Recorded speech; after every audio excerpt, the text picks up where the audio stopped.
I was born to kill it. I was meant to win. I am down and willing, so I will find a way. It took a minute, now it didn't happen right away. When it get hot in the kitchen, you decide to stay. That's how the winners made. Stick a fork in the hater on my dinner plate. I walk into the fire like it's just a bit of flame. I switch my style up with the money pile up. I'ma get rich. What is going on, everybody? Welcome to the Clydesdale Media Podcast. My name is Scott Schweitzer. My co-host Jamie Latimer is with us for this one, and we're so honored and privileged as we are highlighting the athletes of the 2024 CrossFit Games semifinals. We have Tudor Magda with us. What's going on, Tudor? Good. Thanks for having me on. So I've been super excited to have you on. I've been following your career since you were a teenager. My first question to you is, what's it like being a champion in the teen division and then leveling up to the elite division where you're just like another athlete in this big pond? Man, I mean, I think it gave me some experience being in the teen division, but it's different. I mean, it seems like everything kind of speeds up. You hit the elite division, it takes a bit mentally to kind of slow it down around you, competition to competition, and that's what I'm doing right now, is just getting the reps in the elite division to continue moving forward. But yeah, it did give me some experience for sure in teens and winning that. I think understanding myself and how I compete. So when you were a teen, you're known for your strength, right? Were you the strongest kid in the teen division? Not particularly starting out. I think I was probably middle of the pack in strength when I just entered the teen division. So like the first 14, 15 rank. And yeah, and then eventually I think I started getting stronger in 2018. That was my second year. And just kind of improved from there. I think my body grew into itself a little bit. And you're the same age as Dallin and James Sprigg, right? I think, yeah, almost. I am almost the same age as them, but I have a good birthday, a year younger than them chronologically. What a hotbed of talent in the Pacific Northwest. I know, man. We have who else do we have here? Cole and Sam, both trained with both those guys. Dudes, really awesome guys, and obviously, so lots of good. Justin as well. Yeah, it's crazy how the country has these little hotbeds all over the place, and the Pacific Northwest is becoming a big one. Mm-hmm. Yeah, sure.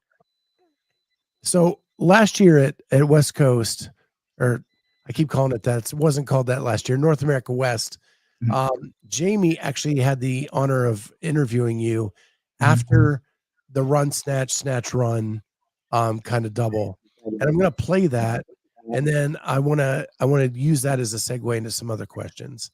So okay. I'm here with Tudor Magda.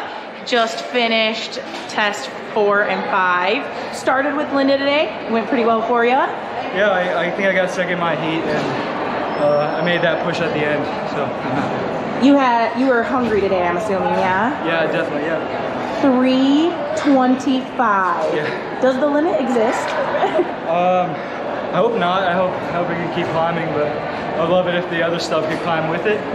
But we'll work on that. So it is.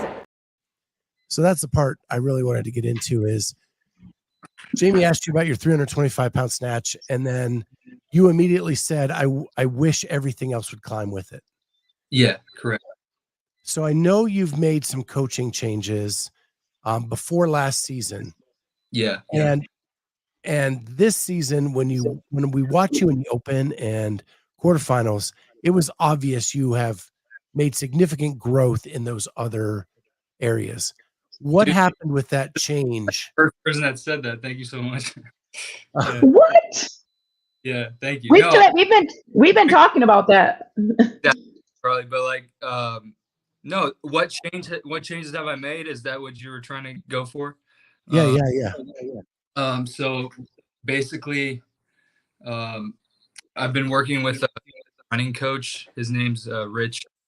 and he joined the team after Rogue last year, and I feel like my engines has gotten a lot better since working with him. Obviously, I'm proud of my efforts in the opening quarterfinals, but I'm really pumped to see how it'll translate at a live comp where it matters most. Sometimes the nerves can get to you if you have an event that previously you haven't done too well at. And so I want to see how I manage that moving into this semifinal next week. So Jamie and I have a show on Sunday nights with Carolyn Prevost where we just talk about the news of CrossFit. And Jamie and I both picked you as one to watch this season after your open performance. Thank you. And the reason I say that is you were doing things in the open that you're not typically good at very well. It's not about your overall placement. It was about he's taken things that were once a weakness and he's crushing them. How did that make you feel? I think it gave me a boost of confidence going into training and continuing to, push it in training, push the intensity. And, honestly, it's hard to tell in the open. You can't really put too much stock in it because you don't know where other people are at in their season and what they're working on at that point because it's so early in the season. Because some guys can just, run a few weeks and then get back into tip-top running shape heading into a live competition. So, but I was proud with the movements that did show up that I was able to hold I feel like I was able to hold my own on fast cadence burpees, rowing, a moderate pace for a long time domain, as well as like thrusters and pull-ups, like really spiked heart rate, being able to move through that, which all three of those would have given me trouble in the past. Jamie, I'm going to let you follow up if you have anything here. Yeah, I mean, for me, like watching you, and I wish I knew like more of like your specific performances in your teen life. It's easy for me to like get behind you and a lot of people because you are capable of those home run hits with the strength. You're great on your hands, and so like knowing someone's gonna walk out and probably be like top two in a workout, it's easy to cheer for you. And for me in the past, and I was like with Rogue, I was like, oh, this one's gonna suck for him or whatever. And I was really excited once I saw the open. So I guess what I don't really know specifically is because handstand walking, you're great. So would you say it's like, is that the only gymnastics movement that you're great at, or do you have like specific gymnastics things that you're incredible at, or have you always been incredible at rings? Because we know you're great with a barbell. Yeah, I mean, it's hard to know, until you step on that competition floor. Honestly, the handstand stuff I've always been good at. Handstand walk, handstand push up, even on the competition floor, because I did spend so much time on my hands growing up, like just for fun at the gym. I've been in the CrossFit gym since I was 9 years old. And that's kind of what I love to do is those skills. For some reason, being on my hands was just the most fun for me. I remember I was walking up the parking lot in my apartment complex, which is like an incline, very low, small angle incline up on my hands all the way up and, making little challenges like that. But other stuff like rings, I've been working a lot on. Sometimes it was easy for me to just muscle through those movements as a teen and not worry about them too much, but the higher volume is something that I've been working on as I'm in this elite division. Yeah, I mean, because you took 10th in the in quarterfinals with a lot of gymnastics in there, the strict handstand push-up, the rope climb, the ring muscle up. And that was your best performance in quarterfinals. So like seeing that is super exciting as a fan of yours. And like you said, the burpees. Would you say typically the shorter, high power, quick workouts were better for you as opposed to like a long, grindy 20-minute? I think in the quarterfinals, yes. In the way that I felt like the burpees kind of were a shock for me a little bit. I think they were for other people too towards the top. It just was more of a grindy workout than I expected it to be, more of a like lower leg burner. And so I didn't do as well as I'd hoped in that, but I think that I was, even regardless of the first round, second round, that feeling kind of crept up on me, but I was still able to finish strong. So I'm proud of my effort there. And I did make improvement. If they had like 150 burpee box jump overs last year in quarters, probably would have been a huge detriment for me, but this year it was a little better. So improvement is all I can ask for. For sure. I think I'm super excited to see you do workout 1 of semis. Especially hearing that you've been working with a running coach. Like, I feel like that's going to be like the true test for you, because it gets your barbell cycling in there, but can we run and keep that up? Yeah, I agree. And regardless, that's just event 1 of the weekend. So being able to show up after that, regardless of the outcome, I know that I can, for sure, improve from what I was last year in the first event, the long event last year at semifinals. And, if I see improvement there, and then I'll move on for the rest of the weekend. Are you happy it's a foot race instead of a machine? Oh, yes. I'm excited for that. I think it'll play out better for me in a competition, to where I can see athletes around me moving, and I think I thrive off of that more rather than being on a machine. I think it was a couple years ago at Zalos is when you kind of announced that you had a new coach. Is that who you're still with today? Yeah, his name's Ed, and I'm still with him today. I've seen him at events, and I don't think there's a more active coach. Maybe him and Justin Cutler both could race around the event floor as much as they move. He also seems like a great hype man, and encourages you when you need it. Is that something you need in your circle? I mean, yeah, he's filled that role to a T as a great encourager, and he works a lot as well on analytics and programming too, just as much as the competition floor. He's putting in a lot of effort, working with other specialist coaches, like another coach I have, Zach, who is a part of Conjugate and works with me on accessories and powerlifting and stuff. But yeah, he brings the whole team around me, and I'm super grateful for him. So other than programming, is there anything else you had to dial in your life to get better at this sport? Off the floor?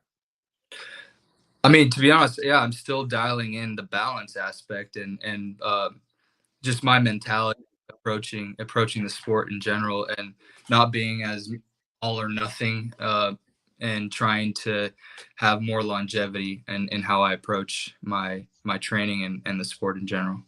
And I'm still working on that.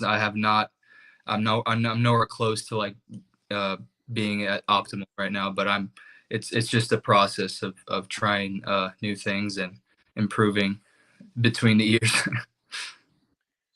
Yeah. Are you a full-time athlete, or are you in school? What is your... Right now I'm basically full-time. I'm taking 1 class at school, and I'm just chipping away. CrossFit is my first love, but I'm also chipping away at a engineering degree. So no small feat there either. Well, I mean, I'm going pretty slow at it, so I mean, it's grinding, but I'm taking a math class, and it keeps my mind a little bit off of being stressed out for semifinals and stuff, just to have one thing to do throughout the week. Does it help you be able to add plates fast? I don't know about that, but maybe. Yeah. So Europe went this morning on event 1. Did you get a chance to look at them at all? I kind of scanned through the live stream a little bit, but yeah, I think I like I hope they have a ring like they did there, where we all face each other. That'd be pretty cool. Yeah, there's a lot of rumors out there for West, because you're at that iconic location. And Boz said on Barbell Spin, I think a week and a half ago, that the run was going to be iconic. and Carson's known for that berm. Mhm. If I've heard rumors of a hill. That's what I've heard. I don't know how accurate, but I've heard rumors of an out and up and then back downhill. does it matter to you? I think it matters in my approach on game day, but you can't really simulate that here in training. Like you can't simulate what the course is going to feel like or what it's going to be. But I have trained on hills before, so I know how to kind of shift my strategy around that. Jeffrey Birchfield asks, how many hours a semester? Hours a semester per. I think if he's referring to classes, it'd be probably like 3 hours. Right now, it's a quarter system where I'm at. So, it's only like 2.5 months of school for this quarter. Yeah, 3 hours on a weekly basis. Last quarter, I think a lab 2, 6, 7, 8 hours, 8 or 9 hours per week. So it's not not a full course load at all. It's just like I said, chipping away. Yeah, Jeffrey's a teacher in Texas, so that's why he's all into that. Awesome. Yeah. So you've changed coaches in your circle. Who are you taking with you to Carson? I think all my coaches are going to be there. Yeah, all of them. Ed's going to be with me in the Warren area, and then I'll have them hustling around the venue, and I'll get to meet with them before events and stuff like that. Family? Yeah, both my parents and my little brother are be there too as well. Yeah. I've heard from the people at the pit that like your family are super supportive. Oh yeah. I couldn't do this without them for sure.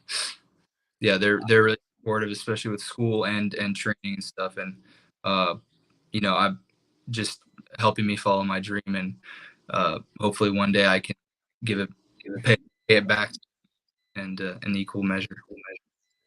Does your family CrossFit? Yeah, all of them. Yeah. Do you live at home? I do. Yeah, I live at home right now. I lived on campus for a while, but then I moved back home. So and a while too. And I'm sure you guys know that I was in Iowa. I lived by myself there. Okay. So when this year we were all excited about your open finish, and then we saw you got the penalty. Yeah. Was it good to get that in the open, just as like training the mindset that's just one setback and you have to be able to move on from that? Exactly. I mean, I would rather it happen in the open than in quarters. And I think that it taught me a lesson. Could have been pretty costly if I didn't learn that lesson in the open, because it was a hip extension. It was the same thing on the step ups this year for some athletes. And, I have sympathy for that, because it's tough because you want to go fast. And I really had to slow myself down on the step ups. I think I was blessed because of the penalty. It didn't seem like that at first. A little bit frustrated, but I did know that my reps were pretty on the line. Like I totally wholeheartedly penalty, but I was just kind of bummed out. It worked out in the end. Yeah, that's tough. I mean, we saw lots of videos that probably had very similar reps to yours. So but it's a great perspective to just take that hit there and move better moving forward. Because it could have been way more costly in quarters. Yeah, I mean, ending a season because of is tough. I'm sure all those athletes will bounce back. Yeah, I mean, I'm just happy that it happened. It did. Yeah, for you, it just cost you the win, which would have been a nice little check for winning that event. But your season got to keep going. Exactly. Yeah. And I like the fact that you had to face that little bit of adversity going into the year just to kind of test all the stuff you've learned in the off season. Yeah, yeah, and adversity is something that I've you know worked on trying to how to face it. Sometimes in the past I was a little bit hesitant to do hard things, and the workouts that came naturally to me, like the events that I was naturally good at, like a handstand walk, I was confident in them, and then other ones I lost that confidence heading into them, and uh, because they were challenging and new. So having that little bit of adversity is always good to get those reps in for when it matters most. So when you look at the semifinal workouts, at the very end of the weekend, you have two things that would be typically a Tudor workout. Like we don't know the details of the handstand walk, but we know you're great on your hands. And we know that you can snatch a barbell. Mhm. Yeah. Are you more excited for those two events, or are you more excited for the other four to see how far you've come? I would say the latter. I'm excited for the other four to see how far I've come, because I know that those two workouts you just listed will be home run, if not top five, but like really good finishes for me. Like but I'm excited to see how all the other stuff has progressed as well. How do you, and I'm sure you and your coaches have a game plan, Mhm. but knowing that you get to finish the weekend with two home runs, how do you keep your mind in the game on the four that might be a little bit tougher? I mean, you just take it one time, and if you receive some adversity where you're in, or whatever's happening, just in the back of your head, you got two things that are lined up really well for you at the end of the weekend historically, and just moving forward with that thought in mind. And how are you on an echo? I've gotten better. I would say last year I was pretty middle of the pack in those events. The last year I took 18th, I think, and I would say I improved from that where I was there. Awesome. If you had to name one thing that you got better at the most, what would that one thing be? I would say rowing, to be honest. For some reason, just this whole season, my rowing splits and the workouts that I've been doing on that have been way better than I would have ever expected them to be. And not to say all the other stuff hasn't progressed, but I'm really proud of the work I put in that for sure. So you've never had the opportunity to compete in Carson. Mhm. You missed it by 1 year. Are you excited to go to Carson and compete on that floor? I mean, like I said, I've been doing CrossFit since I was 9 years old, but I've also watched the games since they were on ESPN back when Rich Froning was winning in Carson. So yeah, I'm super excited to kind of see nostalgia aspect of the sport and compete there now. So that's pretty cool. Will it be hard to contain? I talked to one athlete a couple days ago who said he's so afraid on that run that he's going to blow it out right off the get-go because he's going to be so excited to be on the tennis stadium floor. Do you Yeah. have any fears like that? Yeah, I mean, for sure. I think that the excitement can sometimes get to you, but you just got to breathe and just take in the sights after the event is done. Don't worry too much what's going on around you until you got the work done. So then you can appreciate where you're at. That's really cool. So what is your realistic goal for this season? I think I want to qualify to the games. I want to punch my ticket. That's my goal, number one, and train hard for the games. I think that I want to show that I can be on stage and be a mentally improved. Do you have, you said, I think you broke up a little bit when you said it, that you've trained a little bit with Sam and Cole at some points in the off season. Is that Yeah, something you do regularly? I have in the past. but not this past. I did train a little with James Craig though. Okay. Yeah. Does that help break up like just the monotony of training? Yeah. I mean, whenever I do see him every once in a while, it's probably a little bit in the off season too much, but it helps to kind of see where close caliber athlete to you is at in their training and yeah. So my last question before we let you go, and I'll open it up to Jamie, is you have someone like James who is like a machine master, right? And that's something that you've improved on this year. Is it good to get to compare yourself against him on those types of things if you train together for a day? Yeah, absolutely. I mean, if anything, it'll humble you to work harder, to get as close as you can to whatever he's putting up. And I'm totally okay with that and bringing that data into my own training. Jamie? I'm just excited to watch you work. I know for me, workout one would be stressful for me because I would want to like run with the pack but also run my own race. And like I think fortunately for you, you've had quite a bit of competition experience, but does that kind of stuff make you nervous? Because like redlining too early, like blowing up too early in a workout like that just is one of my like panic modes when I go to comps. Yeah, I mean, I think that's the workout that I've run through my head the most.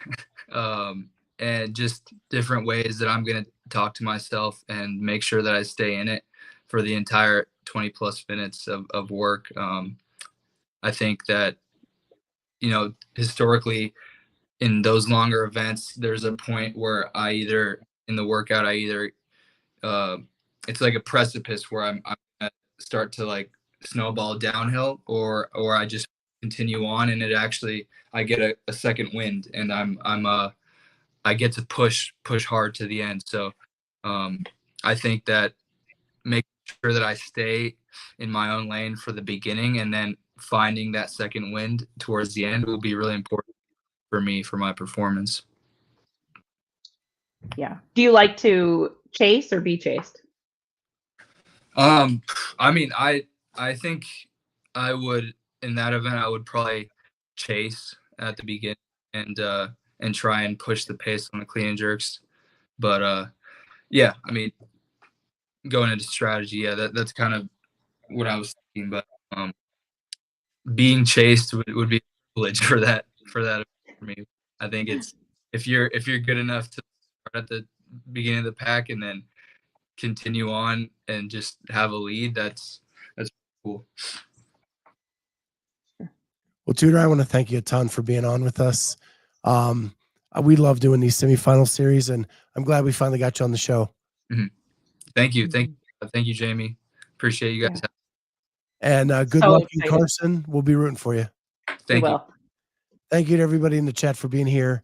We'll see everybody next time on the Clydesdale Media Podcast. Bye, guys.